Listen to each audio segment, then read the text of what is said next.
Perfect, perfect, perfect. Bonjour à tous, on se retrouve aujourd'hui avec une nouvelle vidéo, une vidéo qui sera sur le même principe que la première de la série. Blablabla. Bonjour à tous, on se retrouve aujourd'hui avec une nouvelle vidéo qui sera sur le même principe que la première de la chaîne qui était dédiée à mes outils pour peindre. Celle-ci, ça sera dédié aux peintures que j'utilise. Donc j'utilise différentes gammes, différents types de peintures. Je vais vous détailler tout ça dans cette vidéo.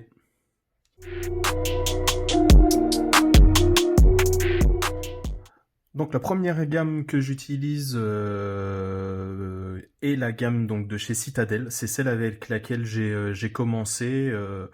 Malheureusement, je dirais. Pourquoi malheureusement parce que ok, Citadel c'est des bonnes peintures, ok c'est de la bonne qualité, ok il y a beaucoup de teintes, etc. Mais le pot c'est une catastrophe. Je trouve que c'est pas du tout agréable d'utilisation, etc. Ça prend de la place pour ranger, etc. Enfin bref, ça coûte cher, ça coûte beaucoup plus cher que les autres gammes. Mais bon, j'ai commencé avec ça. Pour les débutants, je la conseillerais quand même parce qu'elle est facile à trouver dans tous les magasins Games Workshop, même dans des magasins de figurines ou de jeux de société, etc. Souvent, on les trouve en ligne facilement, en disponibilité conséquente, etc. Donc c'est vrai que c'est abordable, c'est facile à trouver pour les débutants. La gamme est large. Moi, je continue à l'utiliser quand même. Hein. J'en ai plus de 150 teintes. Donc, je continue à l'utiliser beaucoup moins qu'avant. J'utilise sur des jeux que je veux peindre rapidement, où j'ai pas envie d'utiliser une peinture qui m'a coûté plus cher ou qui est plus dure à appliquer, où je veux un effet satiné parce que bon, la finition de ce type de peinture là est assez satinée. Donc je continue à l'appliquer quand même de manière on va dire assez épisodique par rapport à une autre gamme que je vais vous présenter après, mais bon elle fait quand même le job, ça fonctionne bien et donc voilà, donc elle est à conseiller quand même pour les débutants par rapport à sa disponibilité, mais vraiment si vous avez envie de aller un petit peu plus loin ou comment dire de chercher un petit peu plus longtemps vos teintes, allez plutôt sur du Valero que je vais vous présenter un petit peu après. Je continue avec des teintes de chez Citadel et on va retrouver donc la gamme Contraste. Donc ça c'est la deuxième gamme de teintes que propose Citadel. Donc là la démarche est complètement différente. Sur la gamme précédente on avait des peintures assez classiques. Donc on va retrouver des bases, etc. Des layers qui vont servir à faire les éclaircissements, des shades qui vont servir à faire les ombrages, des métalliques, etc., etc. Sur cette gamme-là, rien de tout ça. La promesse, c'est de peindre rapidement des figurines. Bon, après, il y a plusieurs messages derrière ces teintes-là. Non, c'est pas une peinture pour débutants. Effectivement, c'est pas forcément très facile à appliquer. Il faut un petit peu se pencher sur comment réagit ce type de peinture-là sur la figurine, sur les sous-couches, etc. Mais en gros, la promesse, c'est de se dire, je passe une seule couche et avec ma couche, j'ai passé ma base et mon ombrage immédiatement. Donc on a gagné une étape et ça va très vite. Moi j'utilise beaucoup ces peintures-là, plus que la gamme classique de chez Citadel. Je vais l'utiliser pour mes jeux de figurines, donc type Joan of Arc, type Batman, etc. Des boîtes où on a une centaine, voire 200, voire dans le cas de Jeanne d'Arc, je crois, plus de 400 figurines. Enfin, des montagnes de figurines, il faut aller vite. Ça sert à rien d'y passer 3 heures. C'est là pour jouer, c'est limite des pions. Donc des tokens, etc. Donc ça sert à rien d'avoir de son petit dégradé chiadé, etc. Non, juste je passe cette petite contraste avec un petit zénithal en dessous pour accentuer les lumières et accentuer les ombres. Il faut savoir que celle-ci est pas très couvrante et elle réagit très bien au zénithal. Donc là le zénithal il fait vraiment son effet hein, pour accentuer les ombres et accentuer les lumières. Donc un zénithal, une couche de contraste, jamais deux parce que derrière c'est plus du tout le même effet. Donc une seule couche et c'est terminé. Je vous montrerai sûrement une fois que j'aurai terminé mon Joan of Arc le rendu. franchement, le rendu sur table, c'est largement suffisant pour jouer. Donc moi, pour les gens qui veulent peindre leur jeu en entier rapidement, parce que ça va vraiment très très vite, je vous conseille fortement cette gamme-là. Elle est plus chère que la gamme classique, mais en définitive, on utilise moins de pots. Donc bon, l'un dans l'autre, vu le montant qu'on claque dans les Kickstarter, etc., ça reste un investissement qui est pas si énorme que ça, quoi. Parce que derrière, le fait de jouer avec une figurine peinte, c'est quand même beaucoup plus sympa. Donc voilà pour la deuxième gamme, et c'est terminé pour le Citadel. On se retrouve tout de suite avec une deuxième marque.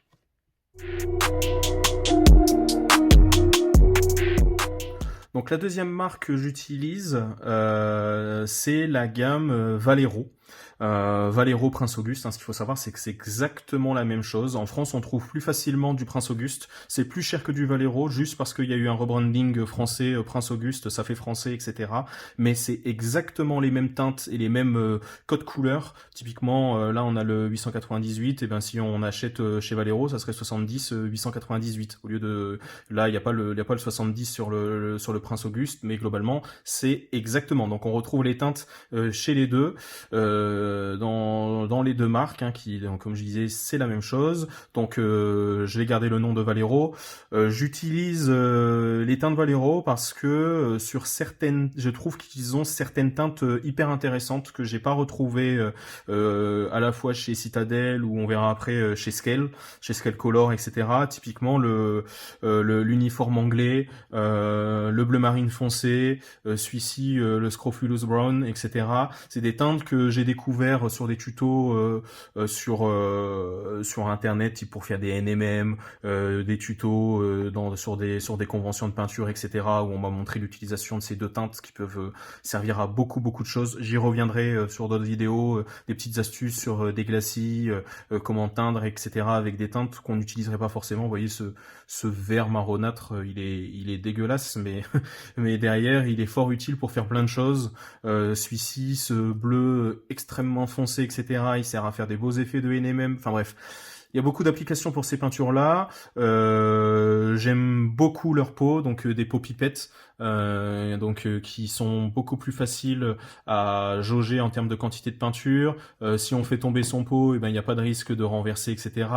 Donc contrairement à la gamme Citadel, qui elle, les renversements de peau, et puis on voit un exemple ici de peau de contraste qui est tombé. Enfin bref, et ici il y a un jaune. Enfin bref, c'est vraiment une catastrophe ces peaux de Citadel. Ici, on n'a pas de problème, donc juste pour ça, je les conseille également. Autre faits qui sont plus intéressants, on arrive à trouver sur internet, je vous mettrai le nom du site en description. Donc je crois que c'est Belas quelque chose, donc c'est une boutique qui est à Barcelone, donc il faut savoir que c'est une marque espagnole, Valero, qui vend ces pots-là 1,95 €.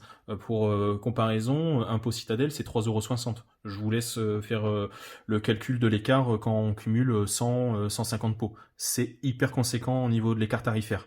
Donc la gamme Valero est extrêmement large, beaucoup plus large que la gamme Citadel. Elle permet de peindre pratiquement tout, hein. Vous allez retrouver pratiquement toutes les teintes. Il y a des teintes qui sont dédiées au Gundam, il y a des teintes qui sont dédiées plutôt à la peinture historique, des teintes qui sont dédiées plutôt pour le weathering, etc., etc. Enfin bref, c'est une gamme que je conseille fortement. Si vous avez une boutique qui vend du Prince Auguste, du Valero près de chez vous, allez plutôt vers celui-ci. Le Prince Auguste, vous allez plutôt avoir un prix qui est comparable au Citadel, alors que c'est exactement la même chose.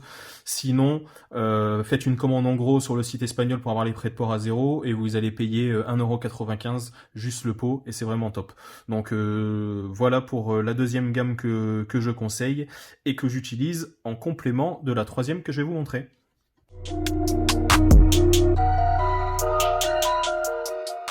Et donc, le meilleur pour moi, pour la fin, la gamme Scale Color. Donc Scale Color, également une marque espagnole, donc à plusieurs gammes.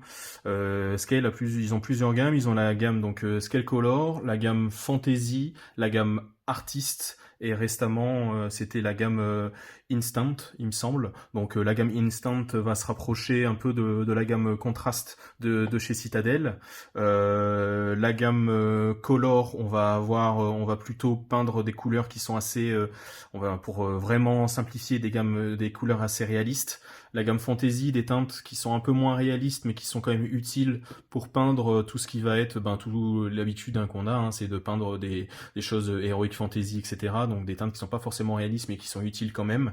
Et une gamme métallique qui vient compléter la gamme Color.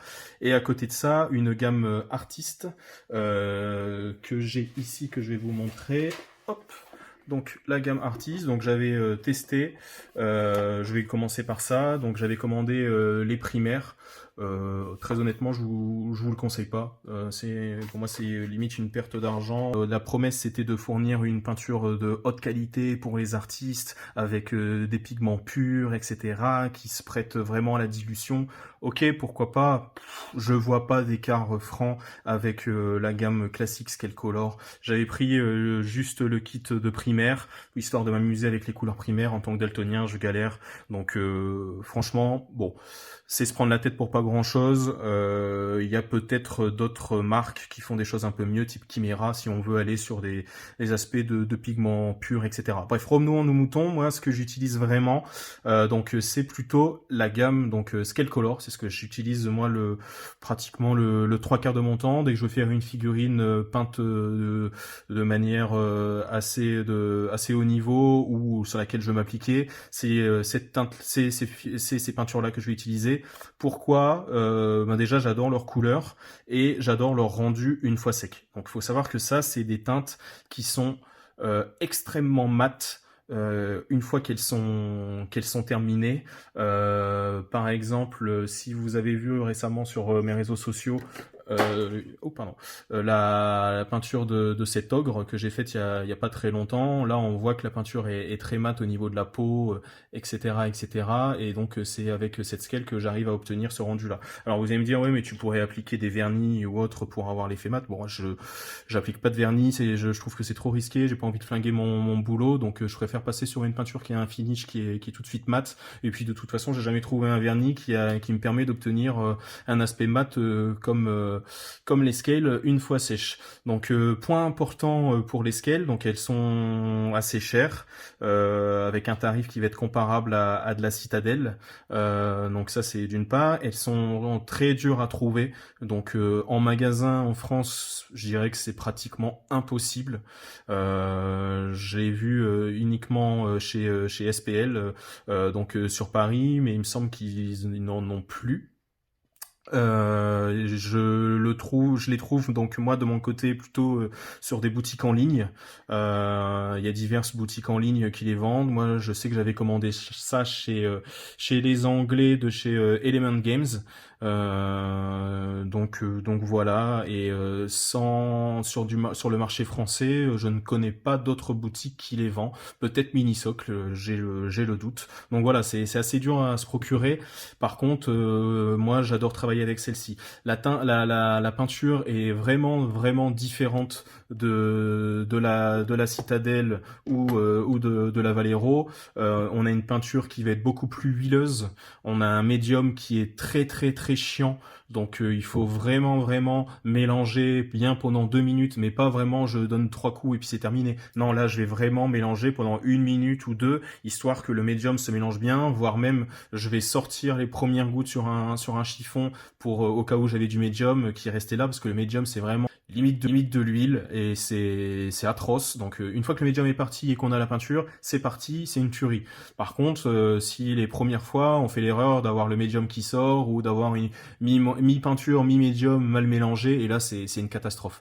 Donc voilà, une fois qu'on a passé ce détail du médium, une fois qu'on arrive à s'habituer à la gestion de la peinture assez huileuse quand on la pose sur la figurine, où on va pouvoir travailler différemment, la diluer un peu plus, avoir un système de je pousse les pigments un peu plus prononcés, une peinture qui se délie moins que les autres, etc.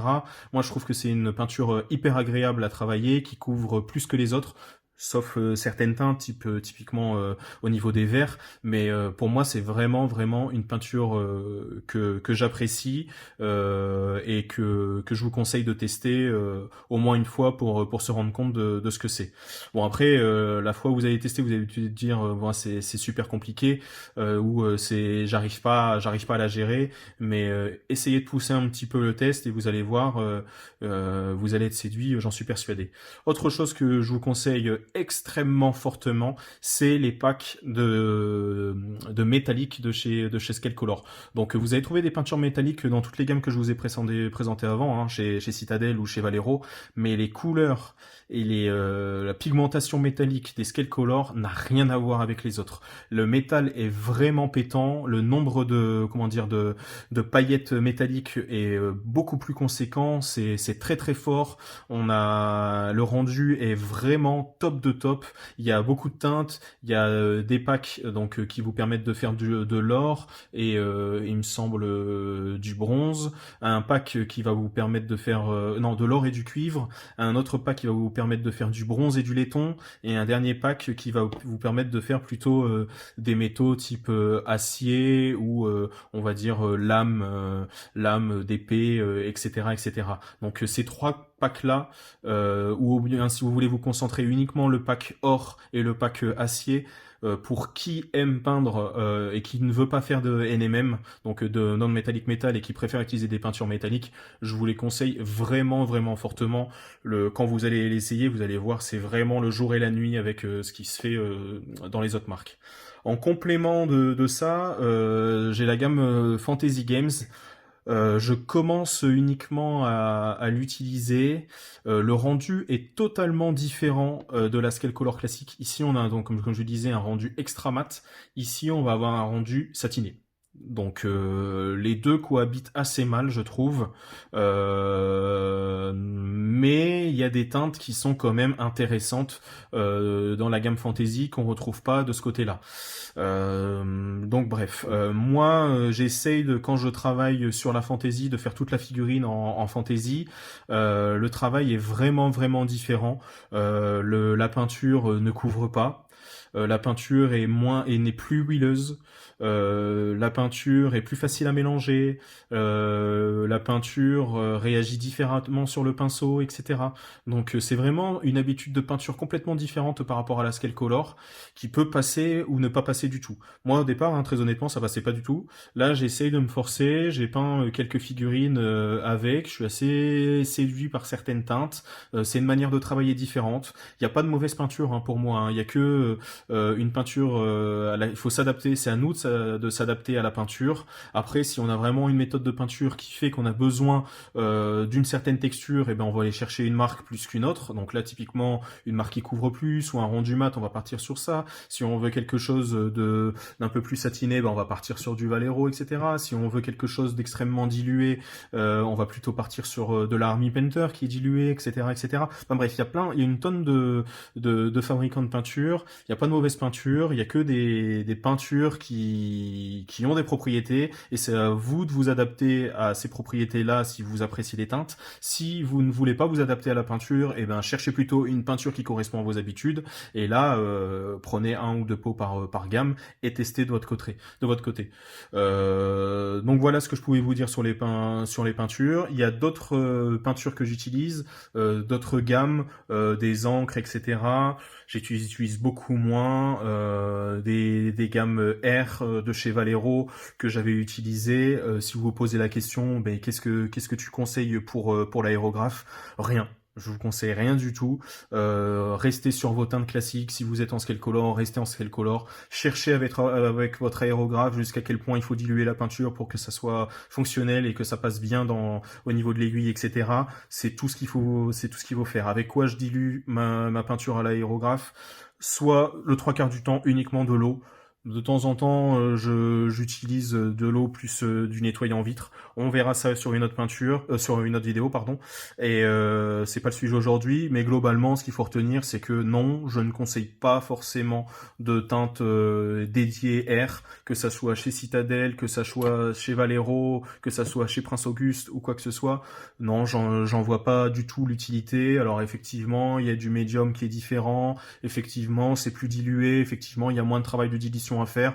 Bon, franchement, si c'est pour prendre 2 secondes en plus pour diluer un peu plus et puis que ça passe, franchement, je vois pas l'intérêt de prendre des gammes en double pour avoir à la fois la R et à la fois la peinture classique.